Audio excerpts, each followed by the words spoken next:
Assalamualaikum warahmatullahi wabarakatuh. Nama saya Sri Dewi Idayanti dengan NIM ES221115 dari kelas 3A Ekonomi Syariah. Video ini saya tujukan untuk memenuhi tugas ujian tengah semester ganjil atau kuliah manajemen sumber daya manusia yang diampu oleh Ibu Sri Kadarsi MA. Di sini saya akan menyampaikan sebuah materi tentang rekrutmen dan seleksi yang akan membahas terkait definisi, tujuan, proses, dan metode dari rekrutmen dan seleksi. Baiklah, pembahasan pertama adalah tentang rekrutmen. Rekrutmen adalah kegiatan untuk menarik sejumlah pelamar agar tertarik dan melamar ke perusahaan sesuai dengan kualifikasi yang diinginkan. Menurut Jackson, Schuler, Werner, rekrutmen adalah mencari dan mendapatkan pelamar berkualitas bagi perusahaan untuk mengisi jabatan yang kosong. Rekrutmen dilaksanakan untuk mencapai beberapa tujuan, seperti untuk memperoleh sumber tenaga kerja yang potensial, untuk memperoleh sejumlah pelamar yang memenuhi kualifikasi, untuk menentukan kriteria minimal untuk calon pelamar, dan untuk kebutuhan seleksi. Intinya adalah bahwa tujuan dari rekrutmen digunakan untuk memperoleh dan menyediakan sejumlah tenaga kerja yang memenuhi kualifikasi yang dipersyaratkan untuk kebutuhan seleksi. Dengan tersedianya calon tenaga kerja, selanjutnya adalah memilih tenaga kerja yang sudah direkrut melalui proses seleksi. Selanjutnya adalah proses rekrutmen. Umumnya, proses rekrutmen karyawan di perusahaan dilakukan dengan cara mengidentifikasi kebutuhan akan suatu posisi. Jadi, identifikasi terlebih dahulu posisi baru atau pergantian karyawan. Cara terbaik untuk melihat ini adalah adanya keadaan di mana karyawan memiliki terlalu banyak pekerjaan sehingga membutuhkan bantuan.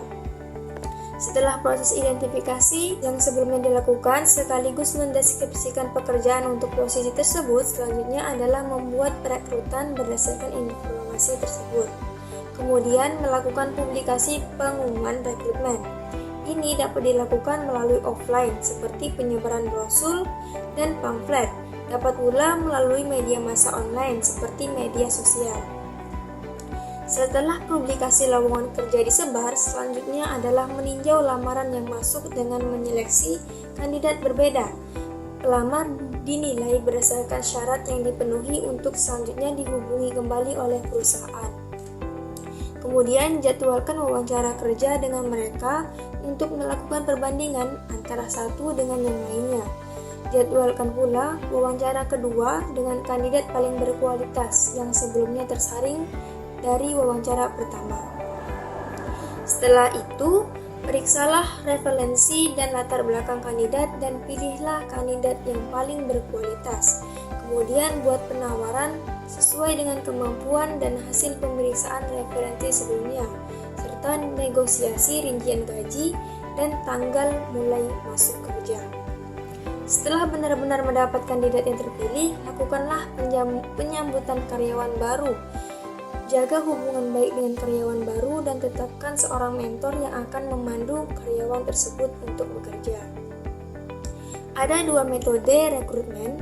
Yang pertama adalah perekrutan sumber internal yang dilakukan dengan cara terbuka dan tertutup. Kedua, perekrutan sumber eksternal yang dilakukan dengan inisiatif pelamar, rekomendasi pegawai, melalui iklan, lembaga pemerintah, dan open house. Nah, itu tadi pembahasan terkait dengan rekrutmen. Selanjutnya adalah tentang seleksi. Nah, seleksi adalah proses untuk memilih calon karyawan yang sesuai dengan persyaratan atau standar yang telah ditetapkan. Tujuan dilakukannya seleksi adalah yang pertama, untuk mendapatkan karyawan yang jujur dan memiliki moral yang baik. Yang kedua, mendapatkan karyawan yang mau dan mampu. Yang ketiga, mendapatkan karyawan yang memiliki rasa memiliki akan perusahaan. Yang keempat, mendapatkan karyawan yang loyal dan integritas tinggi. Dan yang terakhir adalah mendapatkan karyawan yang memiliki inovasi dan motivasi. Proses seleksi merupakan langkah yang harus dilakukan oleh perusahaan sampai akhirnya memperoleh keputusan menerima atau menolak karyawan baru yang mencari lowongan kerja. Proses ini berbeda antara satu perusahaan dengan perusahaan lainnya. Proses tersebut umumnya meliputi evaluasi persyaratan, testing, yaitu tes mengisi formulir lamaran dan tes kemampuan dan pengetahuan, wawancara, dan ujian fisik. Terdapat dua metode untuk melakukan seleksi. Yang pertama adalah metode non-ilmiah, adalah seleksi yang dilakukan tidak berdasarkan kriteria standar atau kebutuhan nyata suatu pekerjaan atau jabatan. Metode ini hanya didasarkan pada perkiraan dan pengalaman saja dan tidak berpedoman pada uraian spesifikasi pekerjaan dari jabatan yang akan diisi.